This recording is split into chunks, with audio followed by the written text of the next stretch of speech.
celebrating 48 years on the air.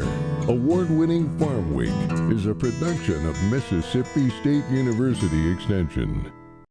Today on Farm Week, we conclude our special report Balancing Act with a look at the original inspiration. In southern gardening, they grow just about anywhere. Are they the world's easiest houseplant? In the markets, Zach dives into America's egg shortage, driving up prices. What's to come? And back on our special report, we wrap up as the temporary wetlands are drained off for the New Year's crops. Farm Week starts right now.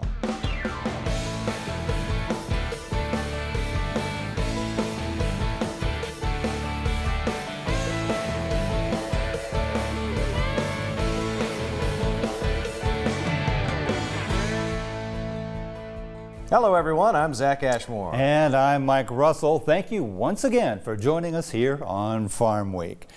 This week on the show, we continue an unparalleled 4-segment presentation, a very special report here on Farm Week, Balancing Act, about a collaborative research project in the Mississippi Delta. We pick up with harvest about to begin before the flooding of the fields. Usually sometime around late August in through the month of September and early October, it's starting to be time to harvest some crops. As fall sets in, crops are harvested across the Mississippi Delta, leaving behind empty fields exposed to erosion from wind and rain. This is when the work begins to convert the empty fields into temporary wetlands, creating a retention pond for soil nutrients and allowing microbes to pump them into the air before they're lost downstream. It's been seasonable weather. It's been, 100 degrees for the last week. So the ground is firm and dry, which is really important on this heavy black land.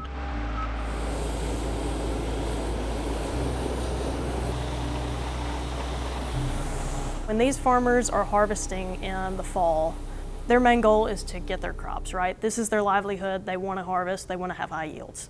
And then they're going to do some field prep, sort of bed things up.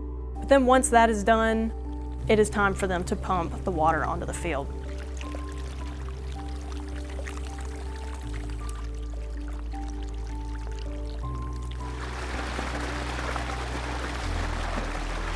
The water is on, we're taking water samples.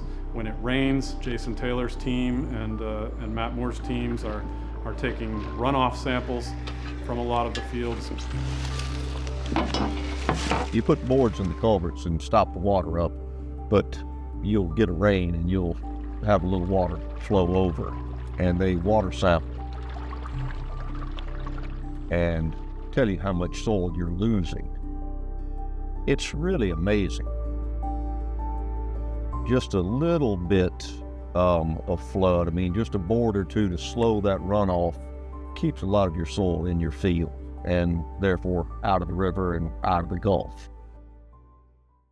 So when we look at runoff samples from flooded versus unflooded fields, we see a significant reduction in the suspended soil particles. I think it's doing a pretty good job of helping hold the soil on the field during major rain events. So shorebirds have spent the whole summer breeding in the Arctic, and then they are traveling south for the winter to spend their time either Gulf Coast, some of them stay in the Mississippi Delta region, but most of them might even be traveling as far south as the southern tip of South America. And we're also counting the birds. We're taking soil cores to measure soil properties. We're counting the invertebrates in the soil. What you're looking for is an indicator of habitat quality during migration is abundance of food source. And that food source comes largely in the form of these very small worms called chironomids. These are just midge fly larvae, pretty much. And so these birds are picking and probing into these muddy flooded sediments and pulling out those tiny worms and eating just hundreds of them. So another part of the fieldwork is capturing shorebirds to get estimates of how long they are staying. And that can be difficult just looking at them through binoculars. We've made efforts in recent years to catch them and put radio tags on them that transmit signals to radio towers nearby that we have put up. We go out usually the day before a banding session and we sort of scope out where the birds are on a field and in what directions they seem to be moving pretty reliably, and then we set up mist nets based on that. Hold on to it. Let's do this. I think this is where the issue starts. Those two seem come from that issue pretty good. Okay. You want me to hold something? Hold. Huh. Hey Dick, raise up the white one for me if you wouldn't mind. Yep, good. Even higher. Yep.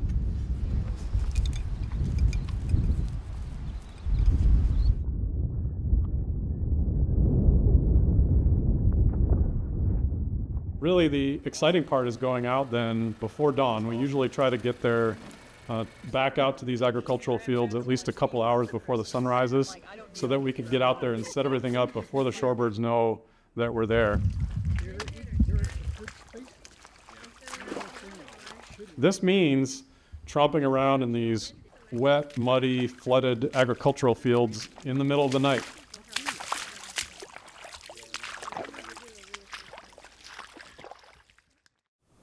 And we'll head back into those fields where scientists will study the birds more intently before draining the fields. That and much more a little later in the show. In Southern Gardening this week, as we said at the top of the show, what just might be the world's easiest houseplant. Eddie Smith takes us to Pass Christian, Mississippi, where we find 3 stunning varieties of the philodendron.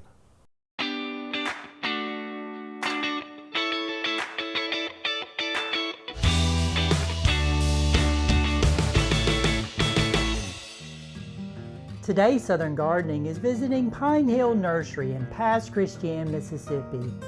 Let's take a look at some of their beautiful philodendrons. Black Cardinal is a striking hybrid known for its glossy, deep burgundy to almost black leaves, with new foliage emerging in a rich red hue. Compact and slow growing, it typically reaches 2 to 3 feet tall and wide, making it an excellent choice for adding drama to indoor spaces. This non-climbing plant thrives in bright, indirect light, but can tolerate low light, requiring well-draining soil and moderate humidity for optimal growth. One of my favorites, Birkin philodendron, stands out for its elegant, variegated foliage, featuring dark green leaves with creamy white pinstripe patterns that intensify with age.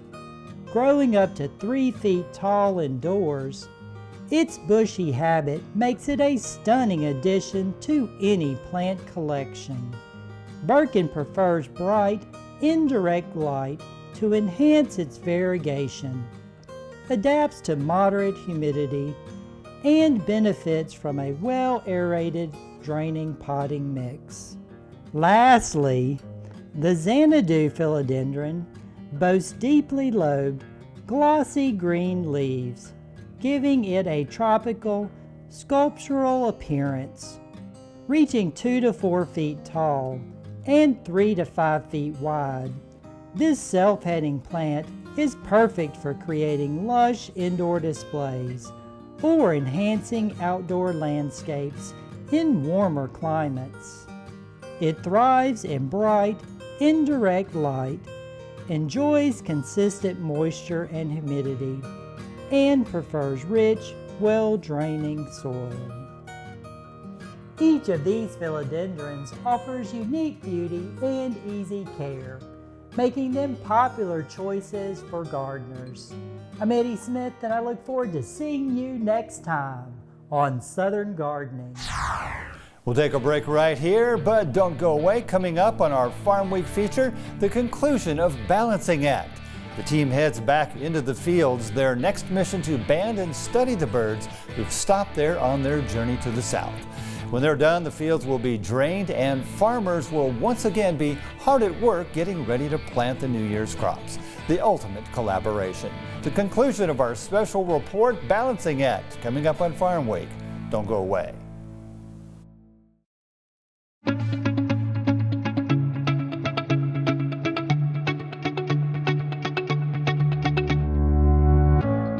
I believe in people and their hopes, their aspirations and their faith, and their right to make their own plans and arrive at their own decisions, and their ability and power to enlarge their lives and plan for the happiness of those they love. I believe that education, of which extension work is an essential part, is basic in stimulating individual initiative, self-determination, and leadership. That these are the keys to democracy, and that people, when given facts they understand, will act not only in their self-interest, but also in the interest of society.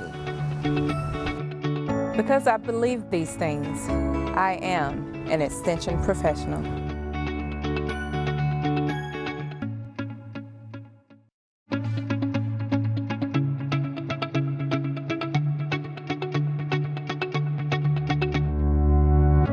I believe in people and their hopes, their aspirations, and their faith.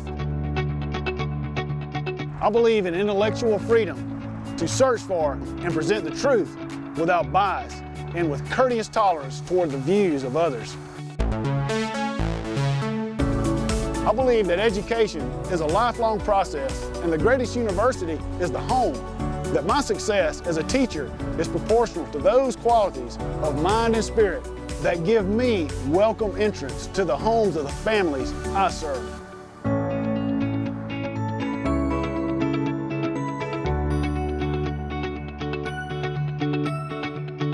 Because I believe these things, I am an extension professional.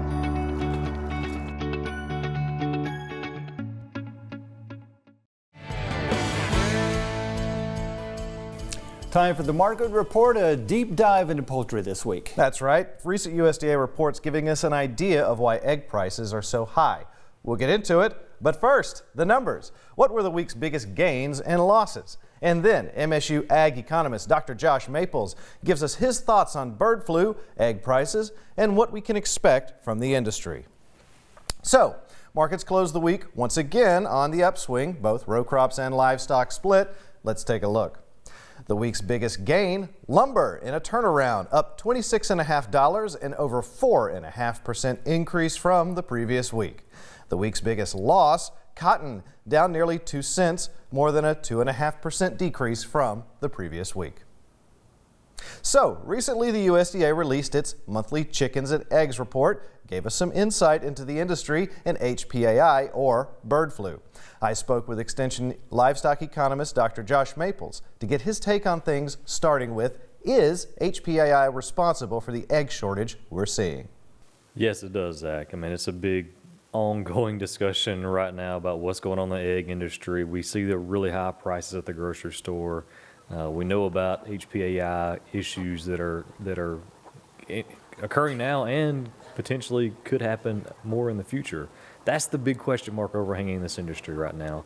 And if you dig into that report just a little bit more, you'll see that the number of layers was actually down about 2%. So chickens that are laying the eggs, but then also the egg laying rate was down about 1%. So we're seeing this issue of we've got fewer layers there. HPAI is one culprit, a big culprit, and then also the rate that they're laying the eggs is down a little bit as well. All of these things contribute to those really tight supplies of eggs that we're seeing right now and the really high prices that we're having to pay at the grocery stores. Any explanation as to why the egg laying rate is lowering so much? I'm not sure exactly the reason why the rate's lower, and it's only 1%, but when we're talking about 369 million layers, that's a lot, right? And so 1% is a big deal, and that's certainly affecting the overall supply of the eggs. Yeah, these percentage numbers seem like they're small, but they actually have a huge impact when you're looking at larger things. And I did notice that broiler type chicks hatched is up 3%, so that's interesting. Yeah, so it kind of goes to the point of HPAI and where the cases happen, and sometimes if you see them happening more in kind of egg-laying facilities versus broiler facilities or vice versa, you can see very different impacts depending on which market it is. And I think that's been something that's been unfortunate, but interesting to track. Really, this HPAI outbreak that we're in right now has been going on for a couple of years. And where it's happening at what time is really important in terms of what we ultimately see at the grocery stores. So do you think this is going to keep going? Is this going to continue for a long period of time, or is this kind of a short-term thing? Well, I hope it doesn't keep going. I mean, it's impossible to kind of predict exactly what's going to happen. But what companies and producers are trying to, they're trying to take advantage of the stronger prices by producing more. But what throws a wrench in those plans to produce more is whenever you do have more cases of HPAI, which then knocks the supply right back down. So we're in this really interesting kind of supply and demand struggle right now. Producers, companies, they're trying to produce more eggs. It is a goal to do that right now. Because of the strong prices, there's clear incentives to do so. And we could definitely see ourselves back in an environment where egg prices moderate by the middle of the year. But again, that's really going to depend on what happens with HPAI and any potential future cases that we could see over the next few months.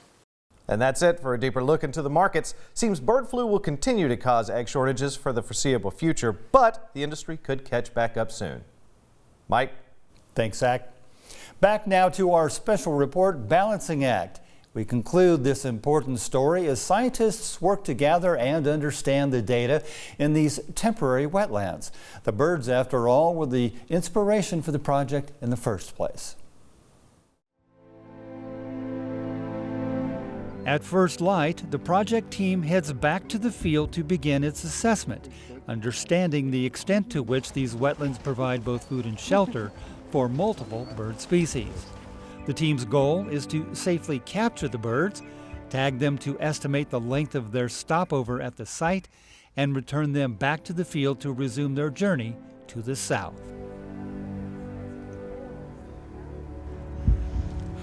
We have to have licensed bird banders who are licensed to capture and handle these birds and put tags on them.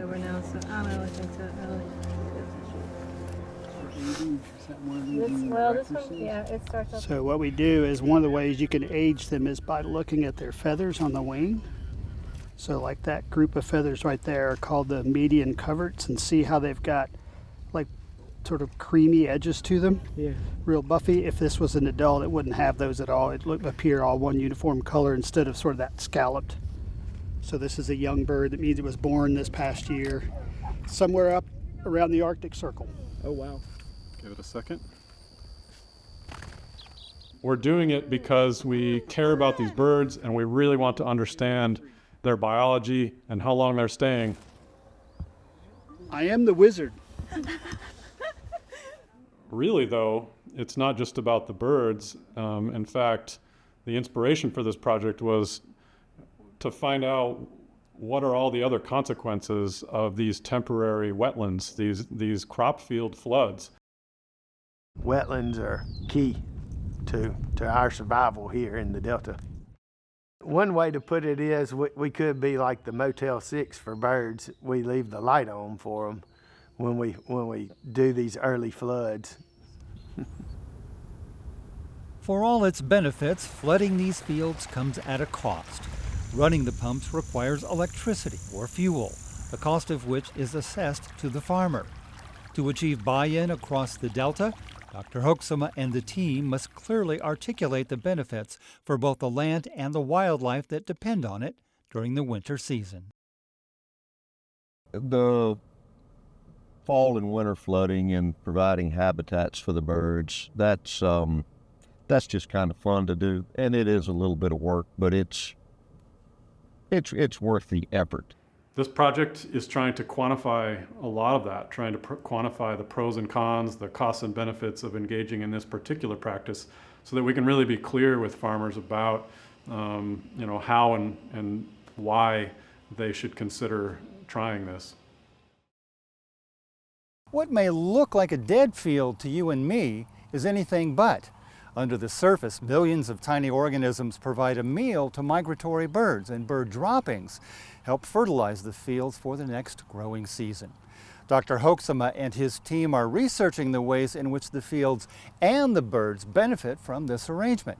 It's a race against time before the fields are drained in preparation for the New Year's crops.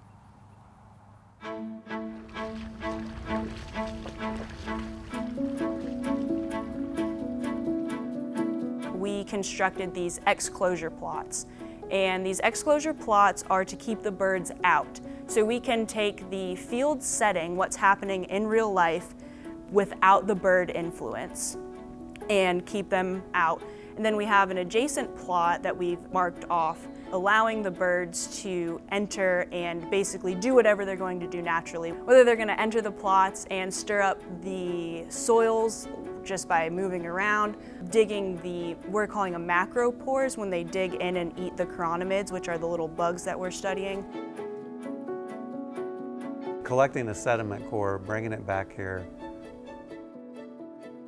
running the incubations, running all the samples in the lab, and getting to the point where you actually have positive benefits in that data that are increasing the sustainability of working landscapes is pretty satisfying. We can measure if there is greater numbers of nitrogen or less numbers of nitrogen. We can use that information to kind of say, like, okay, within this core, from start to finish, there's more or less denitrification happening, or more or less nitrogen fixation.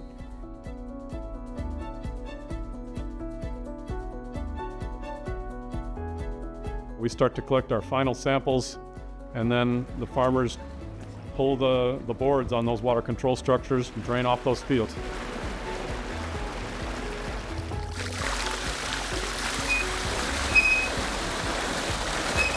There's a couple of months there where mainly the farmers are hoping those fields will dry out and be ready for spring planting in, maybe late March, early April.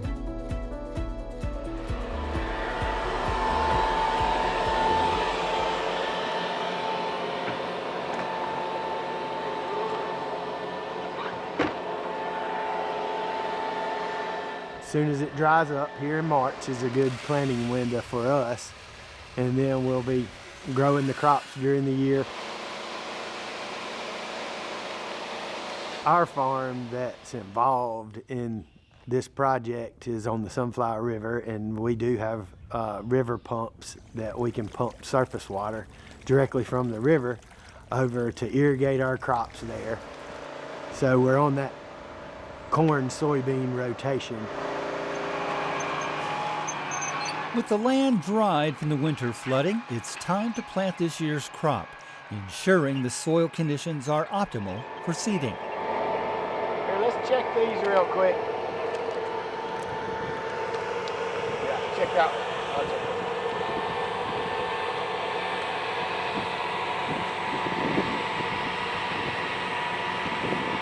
We're gonna go on across. I think scientists interacting more with farmers, it could be a really useful thing, and this project has allowed for that, at least for me personally, as someone who didn't primarily interact with the farming community before. This project's really enlightened me quite a bit as a scientist. Well, one component of this project is to engage in farmer-to-farmer networking, and for us to connect with the farming community so that we can talk about these management practices and their pros and cons, the outcomes that are possible. We've begun to engage in those events. We've held on-site farm events with farmers and also with conservation professionals so that they can talk to each other, so that they can all learn about what are the options for ways to implement these practices. As a result of the Sunflower River Basin project, what I'm hoping is that we will have a richer toolbox of solutions for diverse challenges that we face, including the challenge of producing food for a growing population, producing clean water, supporting biodiversity, and supporting a healthy environment for animals and for people. I think this project is good too, because it does keep everyone mindful of what's going on in your farm all season long. Growing up on a farm and being a farmer all of my adult life, I've learned that it's the blocking and tackling. You have to do the basics well and take care of things today so that they will be in shape for you in the future. Work continues on assessing the project's benefits for the land and the wildlife, but Dr. Hoeksema and his team are encouraged by the research results so far. Seems a simple flooding of the fields in the Mississippi Delta just might restore the balancing act of using these lands for both humans and wildlife. I'm Mike Russell. Thanks again for watching this Farm Week special report.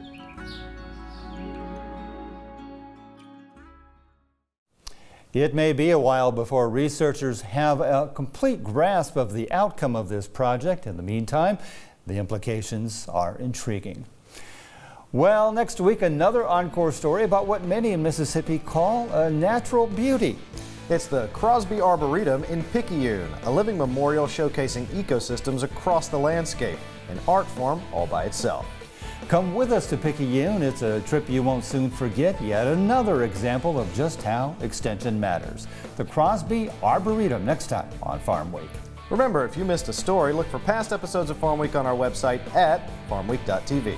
And don't forget to follow us on Facebook and YouTube. We'll see you next week. Thanks for watching.